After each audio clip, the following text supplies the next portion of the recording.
All right, welcome in on this Thursday night for the Rebel Report. My name is Michael Borky. Glad that you guys are here and really appreciate you, as always, liking, subscribing, all that good stuff wherever you find your podcast or wherever you get your podcast. Just search Rebel Report and subscribe right there and leave a rating and a review.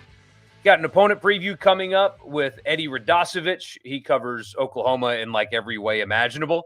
But he's at Sooner Scoop, the unofficial 40 podcast. Also, I believe does daily radio out of Oklahoma City as well. So really good stuff there in that 9-minute or so conversation. A few thoughts on the game, and then we'll get to your comments and get you out of here. Really appreciate you guys as always. And the podcast is brought to you in part by Toyota of Brookhaven. Check them out online at toyotaofbrookhaven.com. That's the website. But you don't have to live in the area, just off of exit 40. But you don't have to live in the area to get a great car buying experience, and that's what you will get at Toyota of Brookhaven. They'll also give you $1,000 off on me, just right off the top, $1,000 off on me. Any in-stock new Toyota of Brookhaven will take care of you. Tell them I sent you $1,000 off on me. If you want an elite car buying experience, Toyota of Brookhaven. So a few things I'm watching for in this game. Number one is the ultimate free space. How ready are they to play in this game?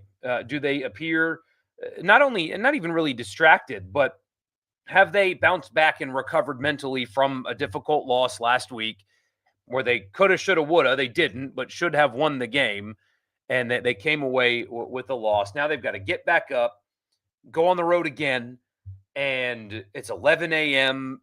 There's a chance that it's rainy and kind of muggy.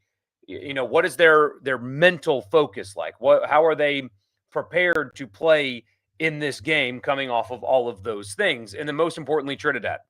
We talked about it. I think it's obvious that the atmosphere kind of got to him in the fourth quarter of that Georgia game. The pressure in the atmosphere got to him. What I've been really impressed with Trinidad, though, is his ability to like adjust or be prepared quickly, right? He goes from D2, gets his first start in the SEC and played really well. And then we talked about it in LSU or in the LSU game. He throws his first interception, makes his first real mistake. It was his third start. So it took that long to get there, but he makes a mistake and then was basically perfect after that. Played a really nice game until he didn't in Athens. And then let's just be honest, he was awful in the fourth quarter. Can he bounce back again, facing a bit of a different set of adversity and adapt and play well after that? So far, he's shown you that he's got the maturity and the ability to do that, but we have to see if that is the case. Can he handle this environment? Because I think it's going to be a close game. I suspect it's going to be like that. So we'll see. I think Ole Miss needs to run the ball better in this game than they did against Georgia, which is going to be a difficult ask because this Oklahoma defensive front is very, very, very good. And so Kewan Lacey, I think if you're looking for like a key player in the game, I think his stats are going to tell you a lot about the outcome of this game. I don't know if they can be one-dimensional in this one and score the way that they did. On the flip side, they've got to be a hell of a lot tougher. They've got to be tougher. I think that breaking news, more 11, John Mateer is the key, but they have got to do whatever they can to stop him. If somebody else beats you, that's fine. I was watching the Pelicans-Grizzlies last night, and even though Herb Jones is a great defender, they had him one-on-one with Ja late in the fourth quarter in a close game, and especially with how the NBA is officiated, and maybe even corruptly so, but more on that maybe some other time. But they did not force the ball out of Ja's hand and to dare somebody else to beat them. And Jaren Jackson had fouled out as well.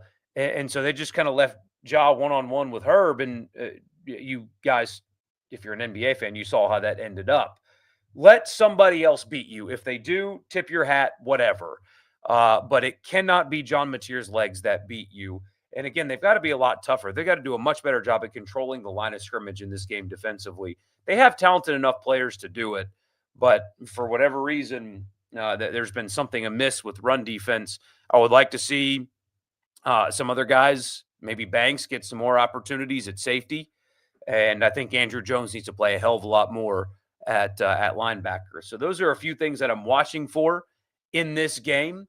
But more importantly, I want to get to this interview with Eddie Radosevich. He's awesome. And so we will get to him right now. Here is a Ole Miss Oklahoma preview from the Sooners' perspective right now. Bureau, he covers Oklahoma in basically every way imaginable. Sooner Scoop, Unofficial 40 podcast. If you can cover an athletics department, Eddie Radosevich does that, and he's on your radio right now. Eddie, let's start here, though. I need you to put your weatherman hat on for a second and be our weather correspondent. What's it going to be like on Saturday? Well, you picked the perfect person. I tried to moonlight as a little bit of a meteorologist, all not too well. Not great. It doesn't sound great. I dug up some of my old rain gear today out of my golf bag. I think we might be having to wear it for a little bit. Hopefully things move out, or the system moves out by Saturday morning. But certainly for an 11 a.m. kickoff, and it's unfortunate the game's at 11, but it seems like it's going to be rather wet. I know the field's definitely going to be. I think we're supposed to get, up to 3 inches of rain here over the next couple of days. So hopefully it moves out. I guess the flip side of this is we have been dealing with what it seems like an extended summer. So I think that the weather is going to be a little bit cooler, if that can be kind of a brokerage of something nice. But, yeah, it sounds like it's going to be a little bit rainy on Saturday. It's unfortunate because this is a big-time football game. Yeah, who do you think that let's pretend for a second that it's raining throughout the game. Do you have a lean on who that could favor? I mean, I guess it'd be the team that can run the ball the best. Although I think if you would have asked me last week, there was kind of given up hope on Oklahoma trying to find a way to run the football. So they maybe found something last week against South Carolina. I think there's going to be a question at the right tackle position when the availability report comes out tonight with the expected starter Derek Simmons. I don't know if he's going to be available on Saturday, so we'll see. I would imagine the team that can run the football, though, the best, and certainly be able to hold on to the football. So, it's kind of a coin flip when it comes to that, because I know that both teams would like to put the ball into the quarterback's hands and let him make some plays through the air. On that note, on the injury front, it's the multi-million-dollar question. John Mateer, of course, the status is he's going to play, but how healthy do you think he actually is, and is that thumb still bothering him? What do you think there? It's kind of funny because I think like when he had the surgery going all the way back to last month, October 25th was kind of that date that everybody had circled, like, okay, he's going to be fine by then. You can kind of stomach the next 3 games, get through it, and obviously he played against Texas, and he played a little bit better last week against South Carolina. So we actually talked to him on Monday night. I think that the thumb is certainly getting better by the day. To say that it's 100% probably be a little bit of a lie. He talked about the brace with that he wears with the KT tape. But I think he's probably, by Saturday, it'll be the best that it's been since he's had the surgery, if that makes sense. So it was a little bit of a struggle. Maybe I think you could probably argue that he came back a little too early against Texas, and then certainly was a little bit more effective last week in Columbia. It certainly looked like closer to the guy that we'd seen in the larger sample size over the first 4 games of the season. I think he's probably, he's getting better just as anybody would, coming out of surgery, and now almost a month out of the actual day that he had it on. But to say that he's 100%, I certainly would probably be a little bit of a lie. And I think that the way that Oklahoma is their inability to get the ball down the field through a vertical passing game, certainly I think that there's a lot of people around here that kind of feel like it's kind of hampered him a little bit. But at the same time, you want John Mateer out there on the field as being the leader that he is for this team right now. You mentioned the success in Columbia on the ground, but you also said it's been a theme for this team that they have not been able to run the football. Why not? Yeah. A little bit of everything, whether it's been offensive line, whether it's been revolving chairs of running backs. I think that they're starting to kind of center in on some guys, specifically in the running back room. I think that, Torrey Blaylock, a true freshman, has really turned heads, comes off of his second 100-yard game of his Oklahoma career.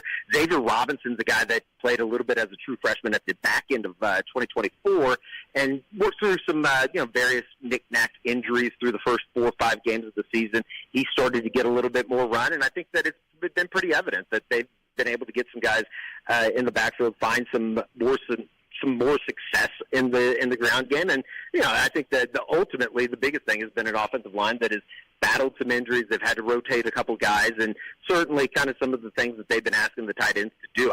Oklahoma just doesn't have that tight end room. And I think that, you got to give credit to Ben Arbuckle for going back in and scheming some things up going into last week, and they obviously were able to find some stuff. So I think Oklahoma, for them to be able to run the football, they want to spread some people out and just try to gash some guys at a time. So it's going to be interesting, though. I think that's kind of the number one thing around here is if Oklahoma can find anything in the run game here over the next couple of weeks, I think that you kind of like where they sit from an offensive standpoint with as good as the defense has played. And it's kind of a bad-on-bad situation, too. Ole Miss been very bad against the run, both in league play and honestly not in league play either. They haven't been good at it, so something we'll have to give there. You mentioned it, the other side of the ball, Oklahoma statistically the best defense in the SEC, depending on the category you want to choose. Is that simply a product of the lacking offenses that they've played, or do you think they're legitimately the best defense in the SEC? A little bit of both. I think that, obviously, you played Michigan and you played against the Bryce Underwood as a true freshman making his first road start. There's always kind of like a qualifier, too, with all the teams that Oklahoma's played so far this season.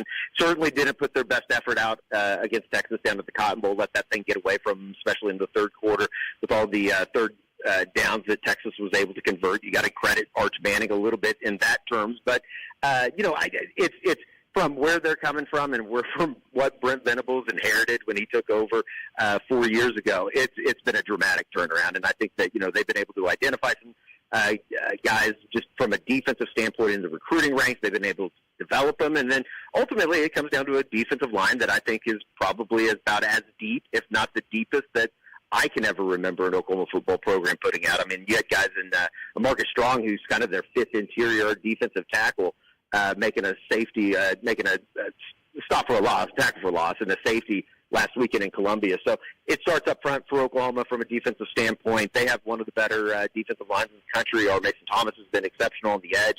Taylor Wines had a breakout season on the other side at the defensive end position. And then in the middle, where David Stone, Jaden Jackson, guys coming in from IMG Academy, have started to live up to the billings that they had coming out of high school.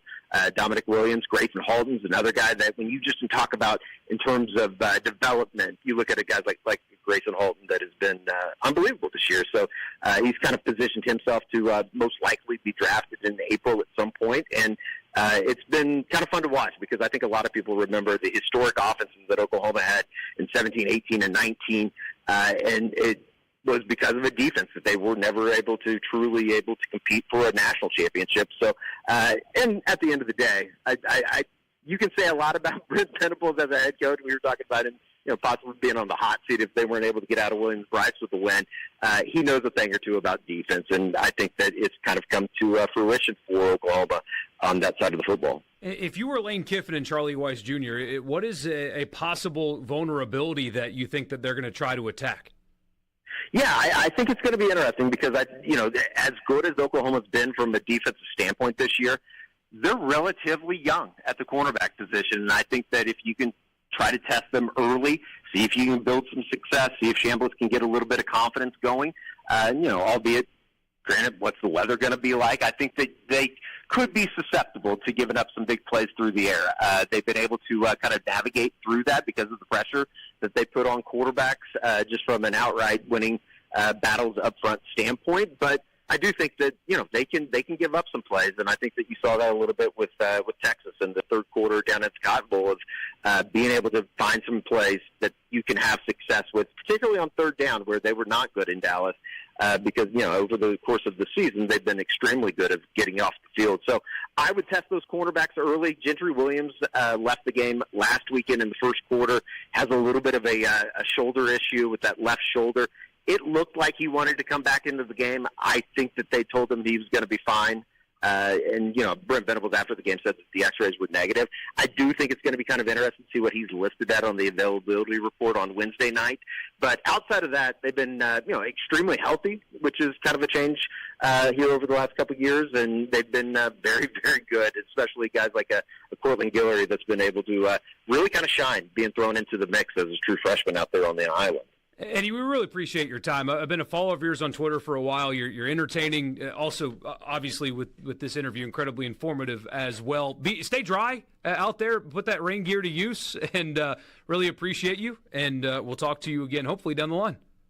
I appreciate it, guys. Anytime. Thank you for the kind words. And I would be remiss if I didn't say that the people of Norman really supporting the people of Starkville this weekend and Jeff Webby. Really good stuff there from Eddie. Hope you guys enjoyed that. We'll get to your comments after I tell you the podcast is brought to you in part by Advantage Business Systems. Check them out online. absms.com is the website. If you are a Mississippi business anywhere in this state and you need office technology, anything office technology related, Advantage Business Systems has you covered at absms.com. Tell them I sent you. You'll get a technology assessment completely on me. Also, Priority One Bank, they have 16 locations here in Mississippi, so there's likely going to be one in your backyard if you're anywhere in Mississippi. They have an online banking platform that's outstanding, local loan servicing and decision-making. They will make you a priority like they do me every single day. It's in the name, Priority One Bank. Good to see you guys. Everyone hate Florida fans yet? Just mute this conversation. That's a feature on Twitter that you should use more often. So if Lane does leave, who do you see being the best fit to be his replacement? I have not seen you in here before. Doesn't mean you haven't been. I have a longstanding policy. I will not discuss candidates until there is a actual reason to. I don't think on October 23rd it is worth your time to hypothetically do, well, if he leaves, then go hire this guy. I just think it's a waste of time. Unless it becomes realistic, we're just not going to go down that road. Hope you understand. Appreciate you being here. Just don't have a great feeling going into the game, but you feel like Ole Miss is the better team. I kind of feel like Oklahoma's results don't match the team, but now that I said that, Fred weather's going to play a part. Will injuries? See a decent amount of players on their report. Yeah, their offensive line's pretty banged up. A lot of depth pieces out. Both of their right tackles are injured. Now, one got upgraded tonight. Looks like he's going to play, but the other one was, they've got issues depth-wise on the offensive line. But the real injury that you're paying close attention to is the thumb of John Mateer. That's the issue. Team's going to play well. We'll see. It's really hard to lose, but that does provide a gut check. Competitive people hate to lose and will do anything not to feel that again. Guess we will see what kind of competitors Ole Miss has. Yeah. Wish you luck. The Ole Miss Online Dynasty National title. Yeah, good luck, man. Zero chance of winning with everything going on. I disagree with that sentiment, but I hear you.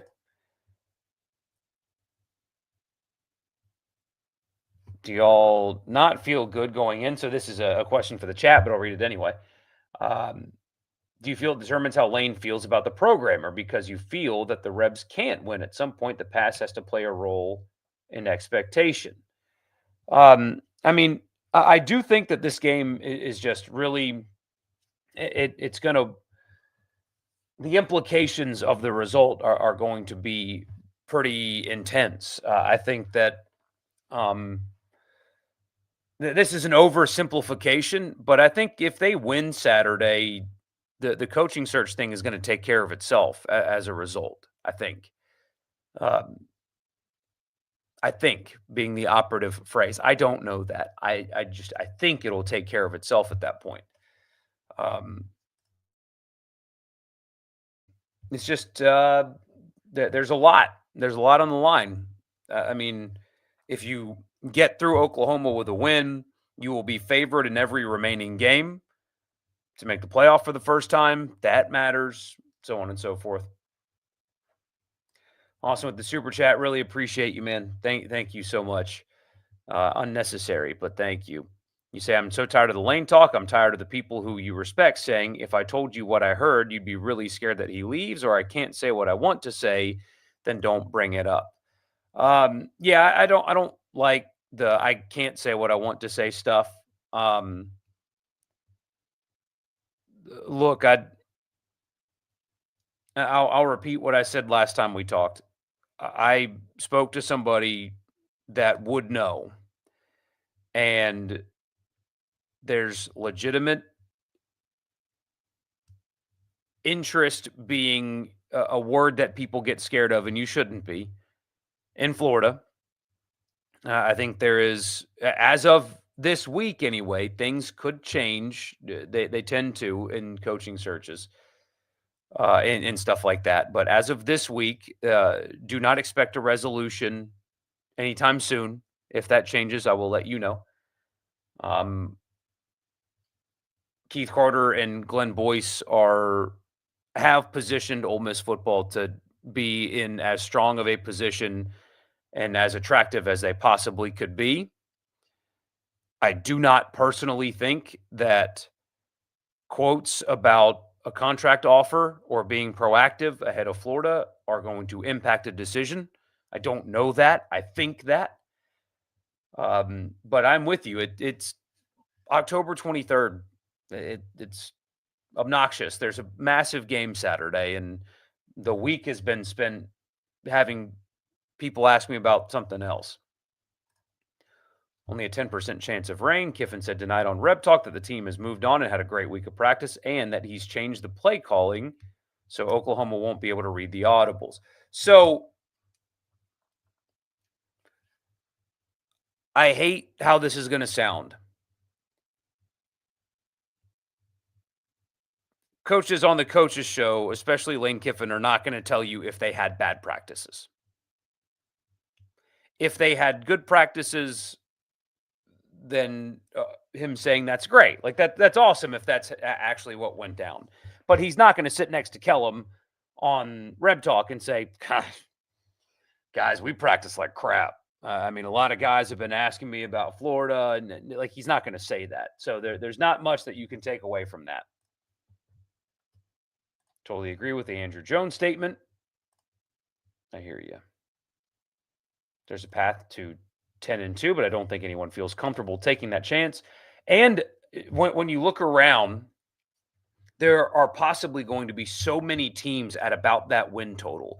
The ACC is going to get really weird if you look at what they have and how many teams are involved in the race for the ACC championship. And are you going to get two teams in? Like if Georgia Tech goes to the ACC championship at 11-1, let's just call it that, and they lose in the ACC championship, they very well could SMU their way into that thing. Look at the Big 12 right now and how many teams are vying for that automatic bid. And if BYU, for example, goes into the Big 12 championship undefeated and they lose that game, are they still getting in? You've got a lot of teams that are going to have a claim, including in the SEC, at a playoff spot. I don't think 10 is going to guarantee you a spot this year like it would have last year. This is possibly the biggest regular season game Ole Miss has ever played. Not ever, because they've played games with the SEC championship on the line, and this is not that yet, but it's up there. This game, like the last one's about the Ole Miss defense. They have to keep Mateer from moving around and running the ball. And if Oklahoma gets it going on the ground, it's probably game over. Feels like it, yeah. Feel very uncomfortable at 10-2 because at that point, your best win is LSU, which they could have 4 or 5 losses by then. I don't think they will, but they could. And your next win is what? Tulane? Possibly. Yeah.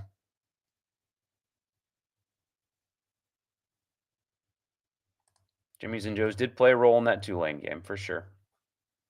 Arkansas and Florida have both fired their coaches. Kentucky and South Carolina will likely do the same. I don't know if Kentucky's likely. I don't know if either one of those are necessarily likely, but definitely could. But yes, 10-2 is not a guarantee this year. You're right. Do trust Kiffin as a head coach way more than Venables, but this is a Pete Golding game. It absolutely is a Pete Golding game, and I trust him too. I do. I am.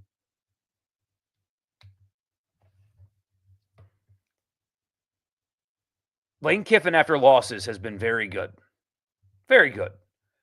Except for in 2022. So I'm having a hard time going to hey, after a loss, they've been performing really well because this is the first time that there's been actual conversation about him to another job, real conversation. since then. So, the committee's going to want representation, even though an ACC team would go 8-4, 7-5 in the SEC. Yep, they can only play the games in front of them, though. If Pete was on the sidelines, would it improve anything? I don't think so. I don't know. I mean, it's all about personal preference, and one bad game does not negate all the good that he's done. Wonder how the weather will not just affect the game, but the crowd too. Tickets are way down on this game. Yeah, they are. And I mean, part of it too, right, is like you've got the diehard out there that's not going to miss this game no matter what. I expect the crowd to be pretty awesome.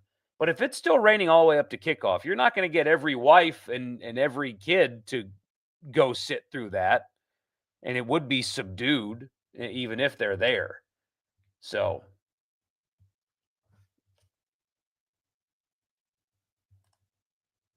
there's a real possibility that more than half the teams they played this year will be looking for new coaches. Georgia State, Arkansas, Florida, Kentucky, South Carolina, Tulane, LSU, maybe even State. I would be shocked if Mississippi State gets into the coaching carousel at this point.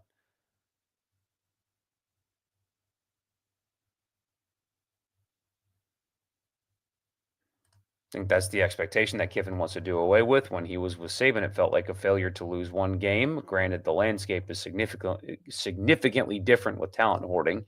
Yes, it is. And it's also the programs are still different. So only Kiffin knows what he wants. But what I do know is that Florida fans are desperate. Briefly turned into Buddy Martin's podcast, and they said Lane Kiffin told another SEC coach that he would be at Florida next year. Jesus. I mean,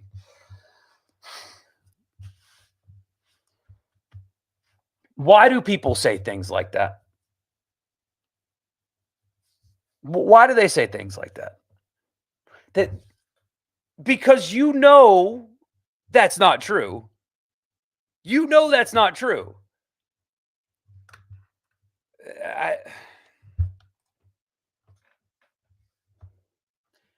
Lane Kiffin told another coach in the SEC that at the end of the year, he's changing jobs from one SEC team to another.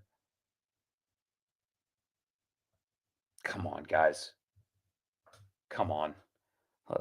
Let's think with our brains a little bit. I mean, I know this stuff just gets absurd so quickly, but can we not use our brains for a little while, please? I mean, here's the thing, and you guys might not like this part of it. LSU's possibly going to come open.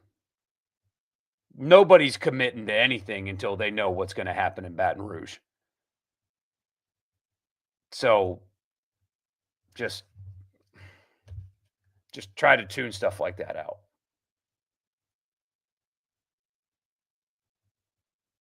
Oklahoma on offense is averaging 17 points per game in conference. Yeah. And don't forget it,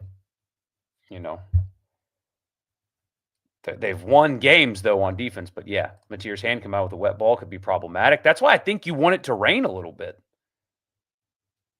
Banged up offensive line for Oklahoma, struggling to run the football until last week. But South Carolina is a whole nother conversation, especially with their injury situation.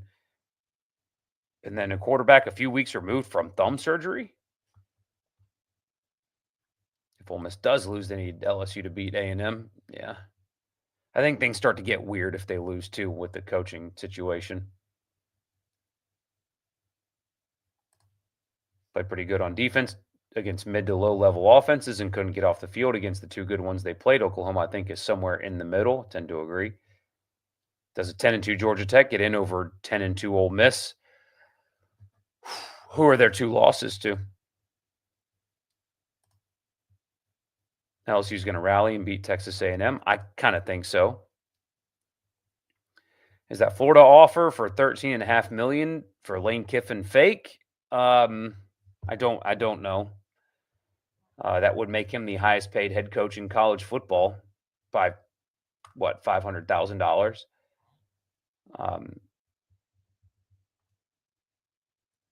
I think if you look at the reaction from Florida people to the individual that reported that, I would be shocked beyond measure, to be honest with you, if that number leaked out like that. I mean, Scott Strickland allowing that to leak to anybody would be coaching search suicide. So,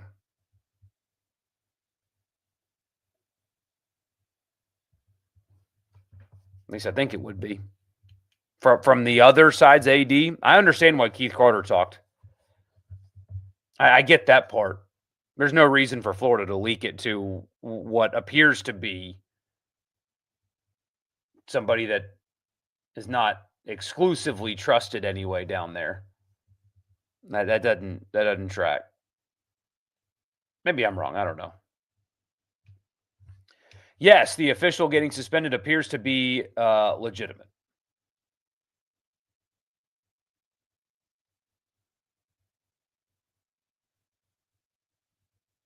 It is possible to get in the playoff, but yeah, you need a lot of teams to lose around. You're exactly right.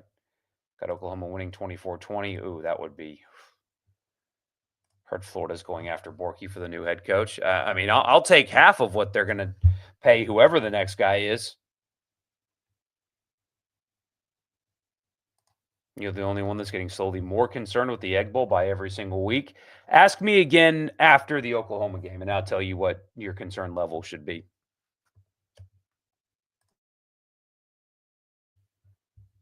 You'll make the buttons, Borky to Florida. Yeah. I'll take even a fourth of what they're going to pay the next guy.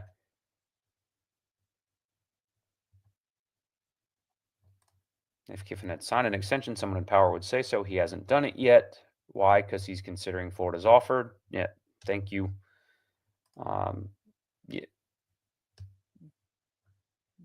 Yeah. And also,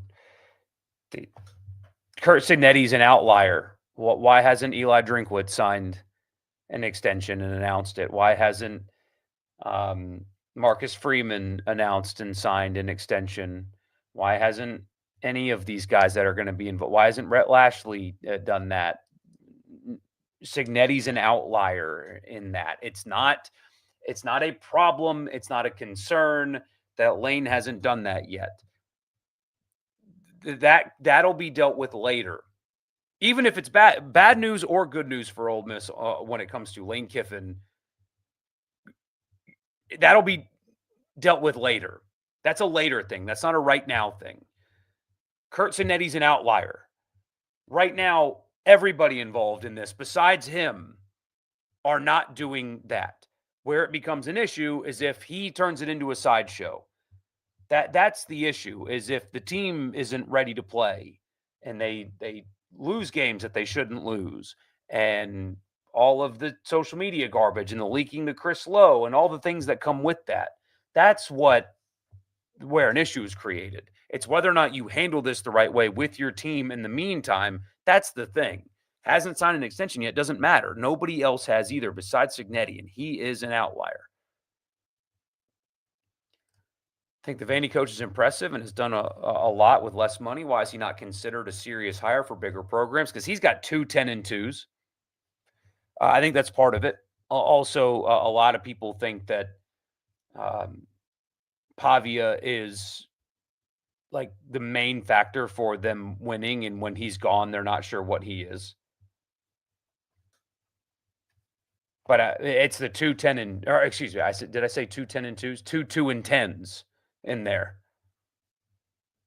That's what it is. Going to be a giant swing of emotions one way or another Saturday and Sunday, no doubt. Believe if they can get out of Norman with the win, 11-1 is on the table. I would bet on 11-1 if they get out of Norman with the win. I would bet on it. Yes.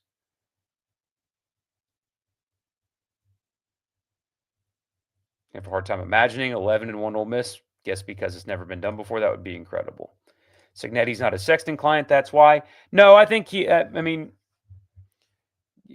are grown men, after all. They can make their own decisions. They can tell their agent what to do. The agent works for them, not vice versa. All of these guys that are employed by Sexton tell him what to do, right? They are his boss. He's not their boss. So I think that's kind of a cop-out and allowing these guys off the hook for having the agent that they have. They hire the agent that they do to do the things that he does.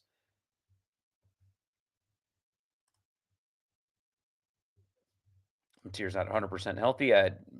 Well, I mean, definitely has not been, but another week to heal and rehab and stuff. We'll see.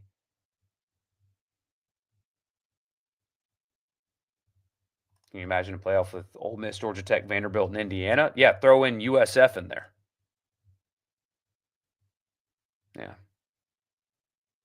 Cignetti's almost 65 and done with coaching. Every other coach is much younger and can still move around. That's part of it too. Is I'd be willing to bet that he's done. But again, it's not the signing of an extension or lack thereof. That's not the issue right now.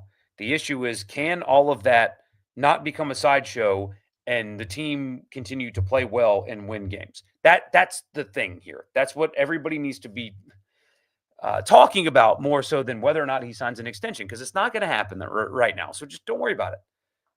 Don't worry about it. You think they'll be ready to play and win given the matchup issues and conditions on the field Saturday? Ole Miss hasn't played a defense like this. LSU isn't near as nasty up front. How much of Oklahoma's defensive stats, though, are related to the teams that they've played? Again, I think they're really good. But in their 3 SEC games, they've played 3 of the 4 worst offenses in the league. Ironically enough, one of them is Texas. So how much of that and their defensive prowess is related to the fact that they've played Auburn, who can't complete the forward pass, where they've played South Carolina, who is horrendous offensively, and they've played Texas, who scored 10 points in regulation against Kentucky. You know?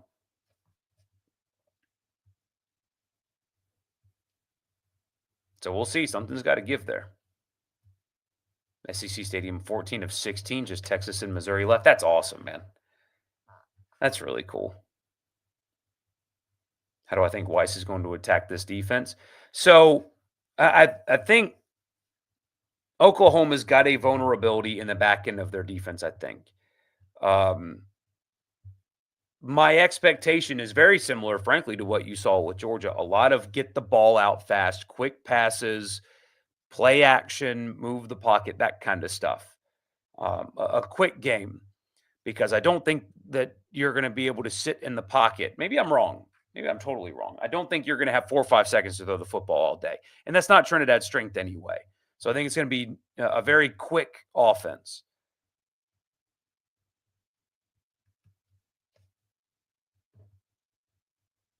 Yes, and it would be it would not only be a huge boost, it would put them in the driver's seat to make the playoff. I think LSU gets A&M. I tend to also. A&M has looked impressive, but besides Notre Dame, they haven't been tested really. Side note, we need Notre Dame to lose something soon. Yes, we do. I think they will. Have Ole Miss winning 24-20. Rain will complicate things. Just don't see it being a high-scoring game. I don't think it will be regardless. But Ole Miss's defense has to step up and be much, much tougher. I appreciate you guys being here as always. Thank you. We will be live shortly after the game to react to it together. I'll see you guys Saturday after the game. Have a good night.